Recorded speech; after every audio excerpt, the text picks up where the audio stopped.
J'ai dit, notion du temps, chez nous les Africains, c'est comment? En fait, lorsqu'on dit, ok, j'arrive dans 10 minutes, ça se transforme en 30 minutes. Au fois, j'ai pris un taxi, j'ai dit au taximan d'attendre, j'ai fait une course en 10 minutes. Hein. Voilà, il est africain, il est algérien, moi je suis ivoirien. Donc, du coup, voilà, je pars, je reviens. En 11 minutes environ, il n'était pas là. On l'appelle, on lui dit, il dit, hé, vous avez fait vite, hein? Il revient après 20 minutes. Il a dit, je suis là dans quelques minutes. Il était plus sincère. Il revient et puis il dit, ah bon, vous avez fait vraiment 10 minutes, hein? Parce que chez nous, les Africains, voilà. Quand on dit 10 minutes, c'est 20, 30 minutes. On a tous éclaté à rire. Parce que c'est vrai. Voilà, donc, on va rentrer dans le sujet. Je ne sais pas si le son du ton, c'est un problème ou les Africains ont un temps propice. Nous-mêmes, les femmes, on a bien un temps pour nous parce que quand la femme dit qu'elle est prête, elle est entrée, s'apprêter, ça se transforme en 2, 3 heures. Mais chez nous, les Africains, c'est incroyable. Moi, mais je suis particulièrement de temps parce qu'il n'y a pas quelqu'un qui est en retard comme moi, qui fait les choses, voilà, qui prend son temps. Mais il y a aussi un autre type de temps. Lorsqu'une famille vient te rendre visite, tu n'as jamais le courage de te demander tu pars quand exactement. Tu ne peux pas dire à un oncle, à une tante, à ta mère, à ta soeur, à même la belle famille, mais n'ose même pas. Vous pensez à l'école. Le gars, il dit, je viens voir les petits-enfants pour une semaine, ça se transforme en un mois. La cousine dit que je vais passer là parce que voilà, il y a les fêtes de Noël, je reste pour Noël. Elle part en avril. Je ne sais pas si c'est que dans mon entourage, mais je pense pas. Parce que ça, c'est une plainte que tout on a. Et moi, j'ai dit, quand c'est ta famille, toi, mais tu peux aller vers maman, vers papa, ou vers ta... Non, vers ta maman, c'est un peu plus difficile, mais vers ta soeur, pour dire quand même, ça fait un bon moment, j'ai envie de rester quand même seule avec mes enfants et moi. Tu as le courage de dire ça. Mais quand c'est ta maman, tu peux pas. Je bénis le Seigneur d'avoir une maman merveilleuse. Même pour venir chez toi, c'est franchement. Mais quand elle vient, c'est 10 minutes et part et reste pas. Voilà, on a eu un moment où on a vécu ensemble, mais en tout cas, elle n'est pas comme ça. Mais, belle famille, pardon, tu es la femme et la maman, la tante, la soeur, pardon, vient chez toi. Elle a dit une semaine, ça se transforme en 3 mois. Le problème, tu peux supporter 1 mois, 2 mois, mais 3, 4, 5, 6 mois. Et puis le problème, c'est pas qu'elle est là, elle t'aide, mais elle critique. Elle fait comme si c'est son foyer. Elle veut même prendre des décisions. Et malheur pour toi, si c'est sa grande soeur, parce que c'est comme une deuxième maman. Et si elle n'est plus encore âgée que toi, c'est fini. C'est incroyable, quoi. Il n'y a pas assez de respect dans ça, quoi. On est en Europe, on est dans une société où tout doit être calculé. Tout doit être calculé. Tu viens chez les gens, tu utilises courant gaz de la personne. Il n'y a pas de souci. On peut avoir tous des problèmes de loyer et tout et tout. Mais au moins, sois sincère pour dire que je suis venue pour passer un demi-an ici parce que j'ai des soucis. C'est après, avec le temps, on découvre que tu as des soucis dans ton foyer ou de loyer et tu es chez la gens et tu fais rien. Tout ce qu'on te donne comme ton chômage là, tu gardes pour toi. Sachant que nous tous, on touche 1500 € ici en France en SMIC. Mais tu es là et c'est toi qui manges ça, qui ne manges pas ça. Parce que quand ils sont chez eux, là, ils savent économiser, manger des pâtes, faire des mets, voilà, ici européens pour économiser. Mais quand ils sont chez toi, là, c'est ma maman, il faut préparer ceci, manger africain ici, du premier au 31. Vous savez comment ça coûte cher? Tout est importé. En plus, tu as des enfants, la personne vient et vient commander encore dans ton foyer. Il dit, si vous pouvez éviter d'héberger quelqu'un de votre famille, évitez.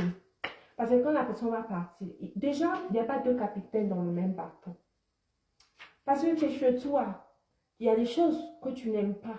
Sinon, voilà, tu vas continuer à vivre chez tes parents. Donc, tu as tes règles propres. Même si tu es comme moi flexible, quand tu es chez moi, tu fais comme tu veux, tu rentres quand tu veux.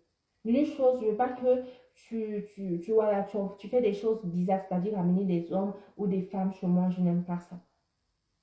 Mais je lui ai dit, c'est incroyable comment les gens sont en l'aise. Le grand frère de ton frère, il vient, et de ton mari, il vient avec sa copine, ils vivent là. Il n'y a même pas de règles.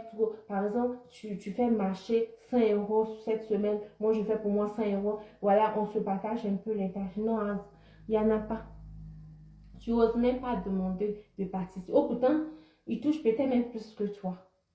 Et comme c'est le grand frère, voilà, il profite de ses statuts. Et quand tu veux dire, ah, quand même, il faut voir sa copine faire des choix, elle se lave 3 fois dans la journée. Toi, en Europe, ici, ce n'est pas 2 fois on doit se laver parce qu'on est famille. Pourquoi pas te laver 3 fois chez les gens? Moi, si je vais chez les gens, là, je m'adapte à les règles.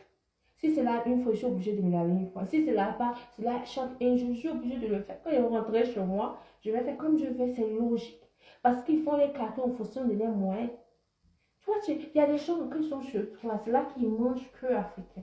C'est là qu'ils se lavent 3 ou 4 fois. Ils coulent l'eau. Tu dis, oh, pardon, ah, elle est méchante. Tu sais, il y a des voisins, on parle, la musique, il faut diminuer. Hé, chez eux, on ne peut pas respirer. Moi, par exemple, personne ne s'est plaint de moi comme ça. Parce que les gens font juste quand. C'est comme si moi, mais c'est pas chez moi.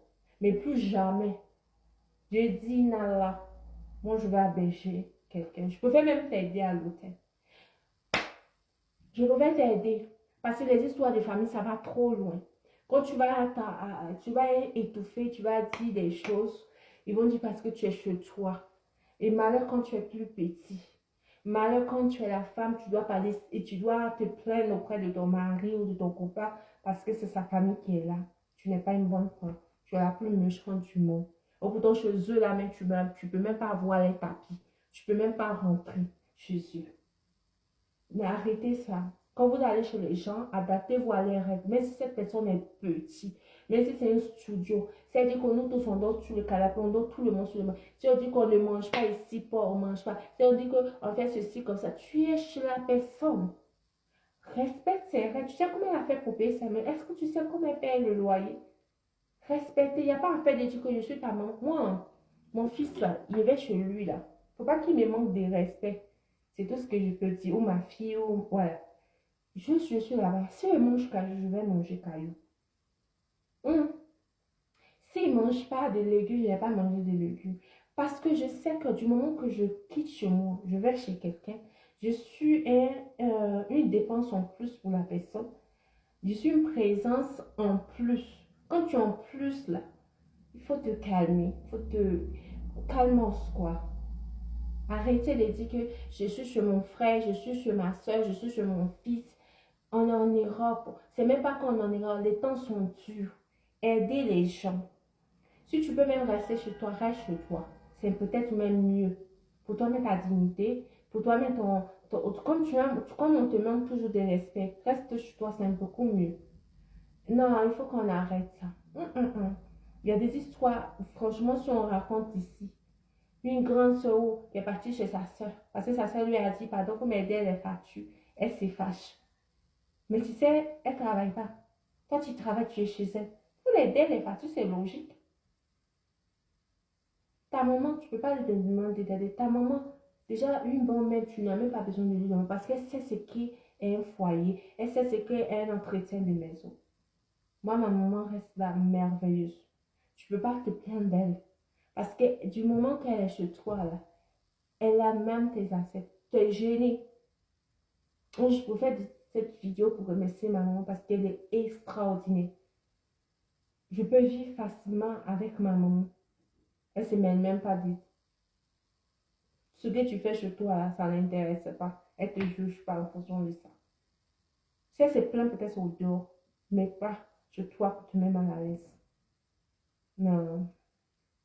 Arrêtez. L'ensemble du temps en Afrique et les comportements quand vous héberge. Arrêtez. Il n'y a pas fait de dire que tu es plus petit que moi. Il n'y a pas fait de dire que tu as marié mon fils ou ma fille. Tu te calmes.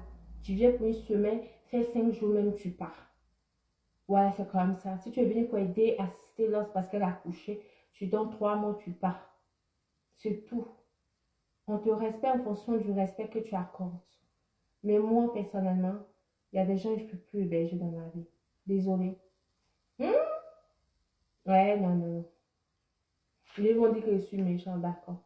Expérimentez ce que j'ai expérimenté d'abord.